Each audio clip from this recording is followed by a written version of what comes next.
Hello students, all is well study group চ্যানেলে সবাইকে স্বাগত জানাচ্ছি।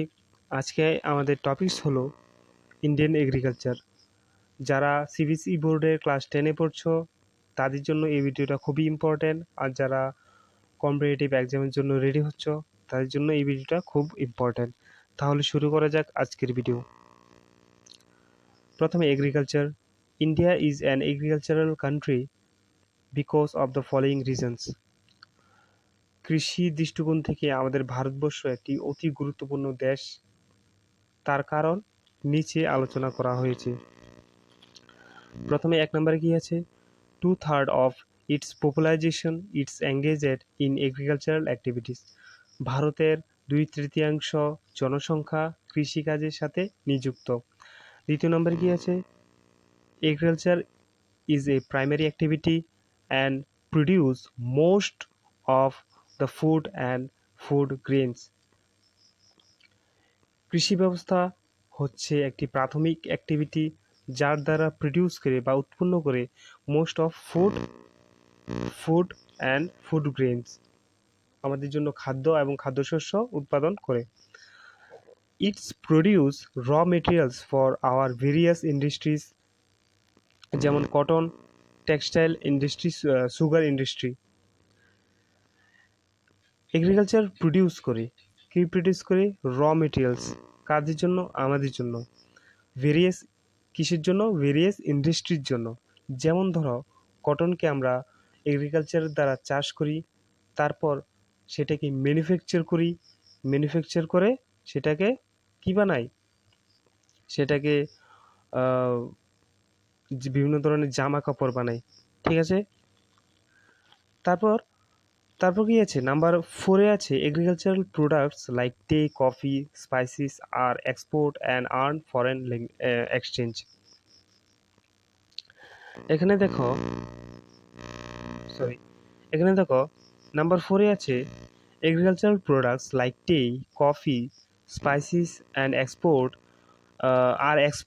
And earn foreign exchange.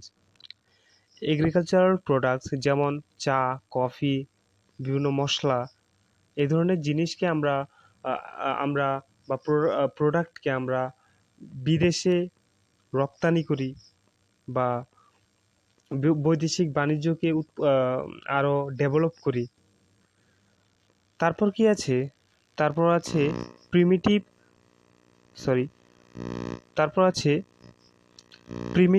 Substance farming. Primitive substance farming কি? Primitive substance farming হচ্ছে আদিম জীবিকা ভিত্তিক কৃষি। ঠিক আছে, আদিম জীবিকা ভিত্তিক কৃষি কি? আদিম জীবিকা ভিত্তিক কৃষি হচ্ছে যেটা প্রাচীনকাল থেকে চলে আসছে, বা আদিম জীবিকা ভিত্তিক বা প্রিমিটিভ সাবস্টেন্স ফার্মিং হলো সেই ধরনের ফার্মিং যেটা প্রাচীনকাল থেকে চলে আসছে, যেটা আমরা ফলো করে এখনও সেটাকে ফলো করে চাষ করি। ঠিক আছে, দেখো এখানে আছে, this type of farming is practised in 4 products of India on small patches of land using primitive tools and family community labour. ঠিক আছে, প্রান্তরিক জীবিকা ভিত্তিক কৃষি ছোট ছোট টুকরো জমির উপর আমরা আদিম কৃষির যন্ত্রপাতি যেমন খুপড়ি, দা, খননের জন্য বিভিন্ন লাঠি সাহায্যে পরিবার অথবা সম্প্রদায়ের শ্রমের বিনিময়ে কাজ করা হয়। ঠিক আছে, এখানে লেখা আছে, দেখো, when the soil fertility decreases, the farmer shifted and clear a fresh patch of land of cultivation. This type of shifting allows nature replace the fertility the soil thought natural process. Land productivity is low. Farmer does not use fertilizers or modern inputs. দেখো, এই ধরনের কৃষি এই ধরনের কৃষিকাজ বা আদিম জীবিকা ভিত্তিক কৃষিকাজে কোনো ধরনের কোনো ধরনের আধুনিক যন্ত্রপাতি বা রাসায়নিক সার ব্যবহার করা হয় না। ঠিক আছে? যখন এই ধরনের প্রাচীন জীবিকা ভিত্তিক কৃষিকাজ করতে করতে যখন কোনো জায়গার আহ, মাটির অবস্থা খারাপ বা মাটির অবস্থা খারাপ হয়ে যায়, তখন তারা এই জায়গাটা ছেড়ে দিয়ে অন্য জায়গায় বা অন্য একটা জায়গায় শিফট করে, তখন অন্য জায়গার যে জঙ্গল আছে সেই জঙ্গলকে পরিষ্কার করে সেই জায়গার চাষবাস করে। এবার ধরো প্রাচীন জীবিকাভিত্তিক কৃষিকাজের মধ্যে উদাহরণ হচ্ছে যেমন আমাদের নর্থ ইস্টে জুম চাষ, তারপর মেক্সিকোর আহ, কর্তন ও দহন, আমেরিকার মিল্পা, ব্রাজিলের রোকো, এ ধরনের আদিম জীবিকাভিত্তিক কৃষিকাজ বা কৃষি ব্যবস্থা বলতে পারি আমরা, বা কৃষি পদ্ধতি। তারপর কি আছে? তারপর আছে intensive substance farming. Intensive substance farming কি? সেটা হচ্ছে নিবিড় জীবিকাভিত্তিক কৃষিকাজ। It is practiced in area of high population pressure of land. It it is labor intensive farming. Yield per hectares high because high does biochemical inputs. Irrigations are used. This size of land holding is a small and uncomical. দেখো intensive substance farming কি? Intensive substance farming যেখানে জমির উপর জনসংখ্যার চাপ বেশি, সেখানে এই ধরনের কাজ করা হয়। এটি নিবিড় শ্রমযুক্ত কৃষিকাজ যেখানে অধিকতর ফলন পাওয়া যায় বা পাওয়ার জন্য জৈবিক রাসায়নিক সার উৎপাদন ও জল সেচ অধিক মাত্রায় ব্যবহৃত হয়। ঠিক আছে? মোট কথায় অর্থাৎ আমরা বলতে পারি যে ইন্টেন্সিভ সাবস্টেন্স ফার্মিং হলো আমরা বেশি পরিমাণ যেখানে চাষ করি, ঠিক আছে, আর যেখানে জৈবিক রাসায়নিক সার ব্যবহার করি, যেখানে আমরা মডার্ন টেকনোলজি ইউজ করি চাষ করার জন্য, সেটাকে ইন্টেন্সিভ ফার্মিং বা ইন্টেন্সিভ সাবস্টেন্স ফার্মিং বা নিবিড় জীবিকা ভিত্তিক কৃষিকাজ বলা হয়। তারপর কি আছে? তারপর হচ্ছে কমার্শিয়াল এগ্রিকালচার। কমার্শিয়াল এগ্রিকালচার কি? এই ধরনের কৃষি প্রধান বৈশিষ্ট্য হলো অধিকতর ফলনের জন্য বা অধিক মাত্রায় ফলনের জন্য আধুনিক উপাদান, উচ্চ ফলনীয় বীজ, রাসায়নিক সার, কীটনাশক প্রভৃতি ব্যবহার করা, বা কৃষি বাণিজ্যকে ডেভেলপমেন্ট করার জন্য এই ধরনের কৃষিকাজ করে থাকি। এখানে আছে দেখো, it is crops are mainly grow for commercial purpose. It is practiced on large feature of land on scientific and commercialized using machines and modern technology। ঠিক আছে? বা বাণিজ্য করার জন্য যে চাষ করি সেটাকে কমার্শিয়াল এগ্রিকালচার বলে। তারপর তারপর দেখো আমরা যে এগ্রিকালচার বা চাষ করি, সেই চাষের 3টি ঋতু বা 3টি সিজন রয়েছে। সেগুলো কি কি? একটা হচ্ছে রবি, একটা হচ্ছে খারিফ, একটা হচ্ছে জায়দ, আর 3 ক্রপিং সিজন। ঠিক আছে? ভারতের শস্য চাষে 3টি ঋতু আছে, সেগুলোর মধ্যে হচ্ছে রবি, খরিফ, জায়েদ ঋতু। ঠিক আছে? প্রথমে রবি ক্রপস, যেটাকে উইন্টার ক্রপসও বলা হয়। রবি শস্য শীতকালে অক্টোবর থেকে ডিসেম্বরের মধ্যে রোপণ করা হয়। এখানে আছে দেখো, rabi crops winter season, sown in winter, October to December. ঠিক আছে? এখানে অক্টোবর টু ডিসেম্বরে চাষ করা হয় harvested in summer April to June, আর ফসলকে কাটা হয় এপ্রিল টু জুনে। সামারের এপ্রিল টু জুনে ফসলকে কাটা হয়। ইম্পর্টেন্ট ক্রপস, এর মধ্যে ইম্পর্টেন্ট ক্রপস হচ্ছে ওয়েট, বারেলি, ওস্তাদ, পেজ, তারপর গ্রাম, এটসেট্রা। তারপর হচ্ছে কি kharif crops, crops of the rainy season. Kharif crops হচ্ছে মৌসুমি বৃষ্টিপাতের সময় বা মৌসুমি বৃষ্টিপাতের আগমনের সময় এই ক্রপসকে বা এই শস্যকে লাগানো হয়। বিশেষ করে জুন জুলাইয়ের মধ্যে লাগানো হয় বা শস্য রোপণ করা হয়, আর সেটাকে হারভেস্টেড বা কাটা হয় সেপ্টেম্বর টু অক্টোবরের মধ্যে।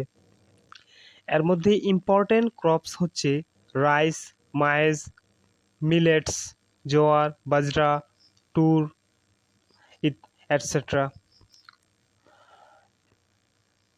তাহলে খারিফ ক্রপের মধ্যে হচ্ছে যেমন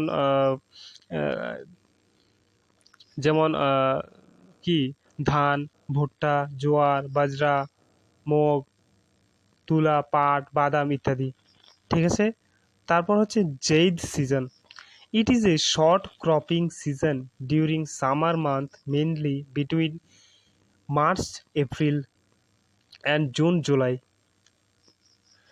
এটা হচ্ছে একটা ছোট cropping season during summer month, mainly কোন মাসের মধ্যে, বিটুইন এপ্রিল মার্চ থেকে জুন জুলাইয়ের মধ্যে। এটার মধ্যে মেইন ক্রপস হচ্ছে কি ওয়াটারমেলন, মস্ক মেলন,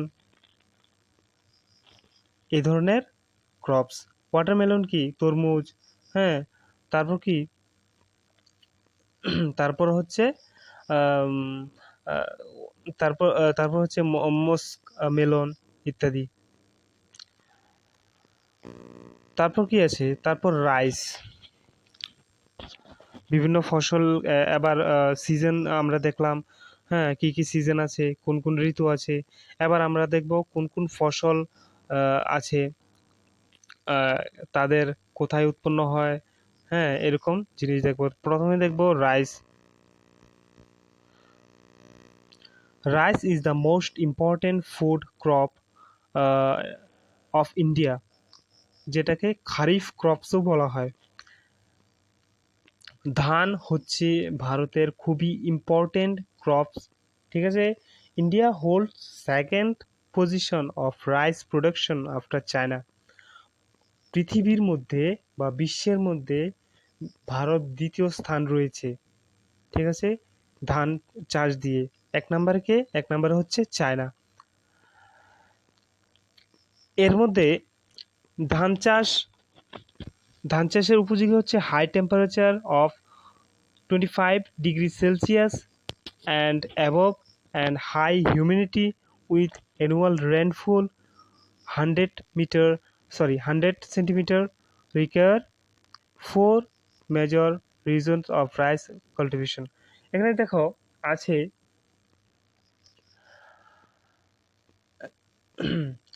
এটি একটি খারিফ শস্য। ধান হচ্ছে একটি খারিফ শস্য। ধান উৎপাদনে জন্য 25 ডিগ্রি সেলসিয়াসের অধিক উচ্চমাত্রা তাপ লাগবে। তারপর একশো 100 সেন্টিমিটারের অধিক বৃষ্টিপাত সহ উচ্চ আর্দ্রতা লাগবে। ঠিক আছে। স্বল্প বা অল্প বৃষ্টিপাত অঞ্চলে জলসেচ জলসেচ ব্যবস্থার সাহায্যে ধান চাষ করা হয়। যেমন ধরো খুব কম বৃষ্টিপাত হয় এরকম স্থানে ধান উৎপাদনের জন্য বেশি পরিমাণে জলসেচ প্রয়োজন।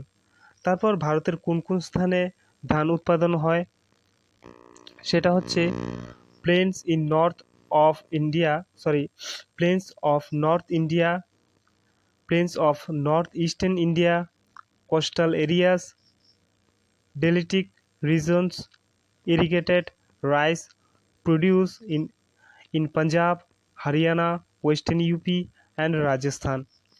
ধান উত্তর ও উত্তর পূর্ব ভারতের সমভূমি, উপকূল অঞ্চল এবং বদ্বীপ অঞ্চলে জন্মায়। স্বল্প বৃষ্টিপাত অঞ্চলে যেমন পাঞ্জাব, হরিয়ানা, উত্তরপ্রদেশ, পশ্চিমবঙ্গের স্থানে কিছু অংশে ধান উৎপাদন করা হয়। তারপর আরেকটা গুরুত্বপূর্ণ ক্রপস হচ্ছে wait. Wheat is the second most important cereal crops of India. It is main food crops. গম হচ্ছে দ্বিতীয়তম গুরুত্বপূর্ণ দানা শস্য। ঠিক আছে, গম হচ্ছে দ্বিতীয় ইম্পর্টেন্ট দানা শস্য। এবার জিওগ্রাফিক্যাল কন্ডিশন দেখি আমরা। Cool and moist growing season, bright sunshine at the time of reopening, rainfall 50 to 75 centimeter evenly distributed over the growing season, loamy soil. গম হচ্ছে একটা রবি শস্য। ঠিক আছে, গম হচ্ছে একটা রবি শস্য। এর জন্য প্রয়োজন শীত ঋতু বা শীতকালে এটা উৎপন্ন করা হয়। এর জন্য মোটামুটি 50 সেন্টিমিটার থেকে 75 সেন্টিমিটার পর্যন্ত বার্ষিক বৃষ্টিপাত প্রয়োজন। ঠিক আছে, এবার কোন কোন স্থানে, ভারতের কোন কোন স্থানে উৎপন্ন করা হয়? উত্তর পশ্চিম গঙ্গা শতদ্রু সমভূমিতে এবং দক্ষিণাতে কৃষ্ণ মৃত্তিকা অঞ্চলে। এখানে আছে দেখো, Ganga and Sutlej plains in north west India and second black soil. কৃষ্ণ মৃত্তিকা বা কালো মাটিতে এই ধরনের বা ওয়েট বা গম উৎপন্ন করা হয়। ঠিক আছে, তারপর হচ্ছে জোয়ার। It is third most important food crop with respect to area and production. Kharif crops, rain-fed crops grown in most of area. জোয়ার হচ্ছে আরেকটা ভারতের খুব গুরুত্বপূর্ণ ফসল বা শস্য, দানা শস্য, যেটার জন্য মেনলি এটা একটা খারিফ ক্রপস। ঠিক আছে, এটার উৎপন্ন হয় কোথায় কোথায়? মহারাষ্ট্র, কর্ণাটকা, অন্ধ্রপ্রদেশ, মধ্যপ্রদেশে। ঠিক আছে, তারপর কোন ক্রপস আছে? তারপর হচ্ছে millet. Millet are called coarse grains. They have high nutritional value, important part of the diet for people. ঠিক আছে, আমি আবার বলছি, millet are called coarse grains, they have high nutritional value, important part of diet for poor people. মিলেট হচ্ছে বা ভারতের millet, বাজরা, রাগি, এই ধরনের ফসল হচ্ছে মিলেট ফসল। এই ফসলগুলো সাধারণত শস্যরূপ হলেও এদের বৃষ্টিপাতের মূল্য অধিক মাত্রায় রয়েছে। ঠিক আছে, এই ধরনের ফসলের মধ্যে এক্সাম্পল হচ্ছে রাগি। হ্যাঁ, রাগি এটা খুব বেশি পরিমাণে উৎপন্ন হয়। লিডিং প্রডিউসার ইন কর্ণাটকার মধ্যে উৎপন্ন হয়, followed by Tamil Nadu, Himachal Pradesh, Jharkhand, Uttarakhand, Sikkim etcetera are the important reasons. এই ধরনের রিজনসে খুব বেশি উৎপন্ন হয়। তারপর হচ্ছে jowar. Maharashtra is a leading producer of following Karnataka, Andhra Pradesh and Madhya Pradesh. তারপর হচ্ছে bajra. It is grow well on sandy soil and shallow black soil. রাজস্থানের মধ্যে এটা খুব বেশি উৎপন্ন হয় এবং এটাকে ফলো করে উত্তরপ্রদেশ, মহারাষ্ট্র, গুজরাটে, হরিয়ানার মধ্যে সেটা উৎপন্ন হয়। ঠিক আছে, তারপর হচ্ছে মাইজ ক্রপস।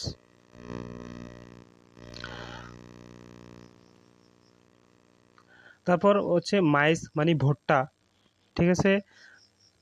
মাইস ক্রপসের জন্য উৎপাদনের জন্য জিওগ্রাফিক্যাল কন্ডিশন কীরকম হওয়া উচিত? এটা একটা খারিফ ক্রপ, ঠিক আছে, শীতকালের শস্য বা শীতকালের চাষ বলতে পারি।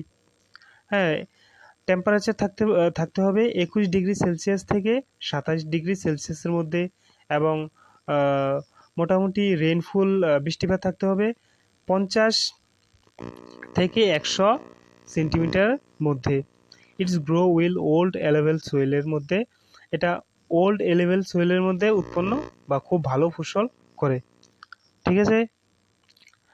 মাইজের পরে আমরা দেখব যে হ্যাঁ, মাইজের পরে দেখব আমরা সুগারেন্স বা যেটাকে বলে আখ, আমাদের ভারতবর্ষে যেটাকে বলে আখ বা ইক্ষু। সুগারেন্স এর জিওগ্রাফিক্যাল কন্ডিশন থাকতে হবে, it is tropical will substance crops, it's grow will hot and humid climate, temperature 21 degree Celsius থেকে 27 ডিগ্রি সেলসিয়াসের মধ্যে। হ্যাঁ, অ্যানুয়াল রেনফল থাকতে হবে 75 সেন্টিমিটার থেকে 100 সেন্টিমিটার মধ্যে। Irrigation irrigation irrigation required region low রেনফলের মধ্যে এটা উৎপন্ন হয়, ঠিক আছে।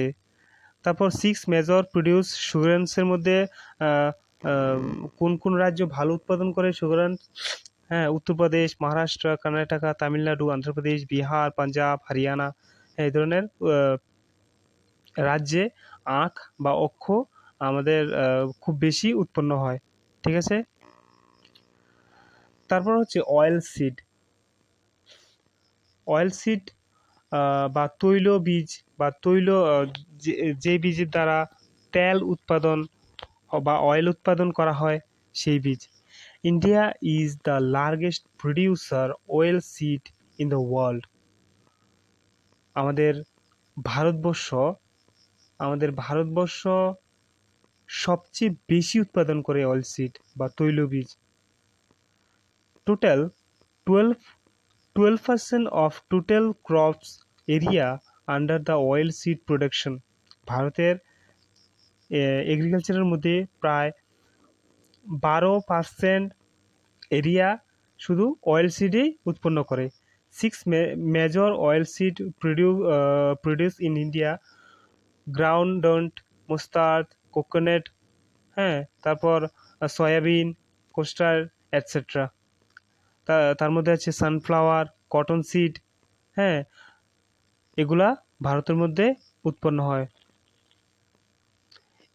এই ধরনের এগুলোর বাংলা হলো বাদাম, সরিষা, নারকেল, সয়াবিন, রেবির তেল, তুলা বীজ, তিসি, সূর্যমুখী ফুলের বীজ, এগুলি বা ইত্যাদি। তারপর আমাদের ভারতবর্ষে আরেকটা গুরুত্বপূর্ণ জিনিসের চাষ হয়, সেটা হচ্ছে টি বা চা। Its grow well tropical and subtropical climates. Its require deep filter will drain soil rich in humus, orange matter. It's required warm and moist forest free climate round the year. Frequent shower distributed thought year likely and likely, that is point. তে labour intensity industry পরিণত হয়েছে। চা হলো একটি বাগিচা কৃষির উদাহরণ বা বাগান কৃষি উদাহরণ। এটি একটি গুরুত্বপূর্ণ পানীয় ফসল, ঠিক আছে, যা প্রাথমিক অবস্থায় ব্রিটিশরা ভারতের সূচনা করেছিল, ঠিক আছে। আজ ভারতীয়রাই বেশিরভাগ চা বাগানের মালিক। ক্রান্তীয় এবং উপক্রান্তীয় ট্রপিক্যাল অ্যান্ড সাবট্রপিক্যাল জলবায়ুতে হ্যাঁ, হিমবাহ ও জৈব পদার্থ, উর্বর মাটি, উপযুক্ত জলাকাশি, হ্যাঁ, সুবিধাযুক্ত ঢালু জমিতে চা গাছ জন্মায়। ঠিক আছে? তারপর হচ্ছে কি, তারপর তারপর হচ্ছে coffee. Most important beverage crops of south India. India produce 4% of the world's coffee production. Major state Karnataka, Kerala, Tamil Nadu, etc. Coffee হচ্ছে ভারতের দক্ষিণ ভারতে একটি খুবই গুরুত্বপূর্ণ ক্রপ। এর মধ্যে আছে কর্ণাটকা, কেরালা, তামিলনাড়ুর মধ্যে খুব বেশি কফি উৎপাদন হয়। তারপর হচ্ছে cotton. It's mainly produce Maharashtra. হ্যাঁ, এটা মহারাষ্ট্রের মধ্যে বেশি উৎপাদন হয়। তার মধ্যে গুজরাট, মধ্যপ্রদেশও আছে। Cotton is a fibre. এটা একটা আঁশ জাতীয় crops, mainly grown in black soil. এটা ব্ল্যাক সোয়েলের মধ্যে বা ব্ল্যাক বা কৃষ্ণ মৃত্তিকা উৎপন্ন করা হয় ডেকান প্লেটুর মধ্যে, ডেকান প্লেটু রিজনের মধ্যে। ঠিক আছে। তারপর কি আছে, তারপর আছে জুট মানে পাট। It's mainly grown in West Bengal. এটা ওয়েস্ট বেঙ্গল, বিহার, আসাম, হ্যাঁ, এই ধরনের স্থানে চাষ করা হয়। এটাকেই জুটকে জুটকে আহ, বা আহ, কি পাটকে গোল্ডেন ফাইবারও বলা হয়। Jute is the mainly grown in West Bengal. হ্যাঁ, এটা স্পেশালি ওয়েস্ট বেঙ্গলে বেশি উৎপাদন করা হয়। এর মধ্যে হুগলি নদীর বা হুগলি স্থানে উৎপন্ন করা হয়। জুট প্রডিউস বা জুট যে ক্রপটা আছে সেটার দ্বারা কি কি উৎপন্ন করা হয়, বিভিন্ন ব্যাগ, বিভিন্ন ধরনের ক্যারি ব্যাগ, হ্যাঁ, আদার যে যে কোনো জিনিস উৎপাদন করা হয়। তারপর হচ্ছে rubber. Rubber produce in Kerala, Tamil Nadu, Karnataka, Andaman Nicobar Iceland. এটা মেনলি গারো হিল, মেঘালয়ের মধ্যে বেশি উৎপাদন করা হয়। হ্যাঁ, রাবার উৎপাদনে এক নম্বর হচ্ছে কেরালা। ঠিক আছে, এটা মনে রাখবে। আর রাবার উৎপাদনের মিনিমাম রেইনফল লাগবে 200 সেন্টিমিটার। হ্যাঁ, আর টেম্পারেচার থাকতে হবে 25 ডিগ্রি সেলসিয়াসের মধ্যে। ঠিক আছে। আজকে এতটুকুই ডিসকাস। তোমাদের যদি ভালো থাকে লাইক করবে, যদি ভিডিওটা ভালো লেগে থাকে ভিডিওটা লাইক করবে, শেয়ার করবে এবং সাবস্ক্রাইব করবে। ধন্যবাদ।